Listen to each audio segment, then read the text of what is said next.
Blood drive, the Blood is Blood Gay Alliance blood drive, Jen, and you decided to donate. Can you tell me a little bit about why you decided to roll up your sleeve today? So you asked me to come talk about blood donations because of my daughter, and I figured Absolutely. while I'm here, it would be a lost opportunity if I didn't let them check my hemoglobin to see if I was over the 12.5 marker that allows for blood donations, and I was 15.7, so my body is ready to donate. We got a vein going, and hopefully this can save 3 people's lives. And by saying saving their lives, my daughter was diagnosed with leukemia when she was 7.5 in 2011. And for her to even go through chemotherapy, she needed red cells right away. She needed blood donations just to get started with chemotherapy. They put the Metaport in, they want to get everything going, but when somebody's diagnosed with leukemia, their body, their marrow is not doing what it should. It's not making enough of what it should. And she, over a 10-year period of time being a Roswell patient, she had well over 100 red cell transfusions. Wow. She had dozens of platelet transfusions, infusions, transfusions. And also there's a blood product called IVIG. It helps people who have immune deficiencies. So after her bone marrow transplant, usually they're taking stem cells out of the blood. Okay. A lot of times with bone marrow donations, it's not going into your marrow. It's using your blood to pull stem cells out. So it's not as scary as what people even would think that it would be. It's not scary at all. Absolutely. Now, you mentioned Stella. Can you tell us a little bit more? So Stella was somebody who had a wonderful, bright and bubbly personality, and she appreciated the blood donors, right? Oh, Coming out gosh, to yes. support her and her need. Can you tell me a little bit more about Stella? So Stella, when she was diagnosed at 7.5, she, like I said, went through all those blood transfusions. We hosted with the Red Cross several blood donation drives where the first one had at least 100 people come out, which wow. I think was over 80 people that were able to donate. Not everybody meets all the markers, but you go and you hope that you can help somebody. And if you can't, maybe you take your vitamins, your multivitamin, make sure you're getting a little more iron in your diet, and the next time it works out. But what did it mean to you to have the community come together and donate their blood and support Stella in the way that they did? There were people we had never met that had known Stella through the media. Stella Swift, that some people know her as her Facebook page. She has over 8,000 followers on there, and I have been very active with her Facebook page because after losing her January 9th of 2021, it's been hard. But when you asked me to come out, you know a bit of her story. Yeah. And you know I have a tendency to talk. And we do want to essentially say thank you to all the people that helped her fight by going out and doing it ourselves. My husband donates platelets every other week because it's like a 2 weeks in between donations. That platelet donation only lasts 7 days. Wow. It's a very quick thing, and if you need surgery, there's a good chance if you're sick, you're not making enough platelets just to have a surgery of any kind, they might need that to help stop bleeding and complications from a surgery.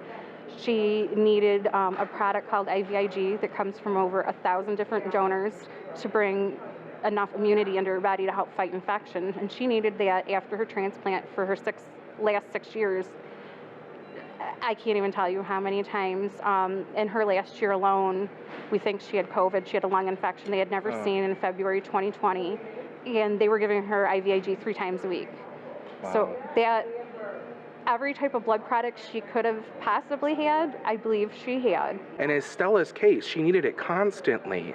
Yeah. So these blood drives are so important. Rolling up your sleeve to donate is so important, wouldn't you say? Oh my gosh, especially summertime. People go on vacation, they think about having fun.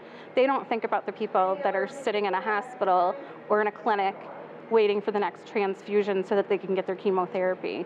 It's just something that you're living life and you're having fun, and you just don't always think about. If you get out of the habit because of vacation, sometimes people don't remember to reschedule. Yeah. So just seeing this, I hope that if people have donated before, they think maybe I should sign up and donate again, find something close to my house. If they've never donated, it's not scary. It really isn't. I mean... Yeah, I was just about to ask. So we're doing this while you're getting your blood taken. Yeah. How does it feel?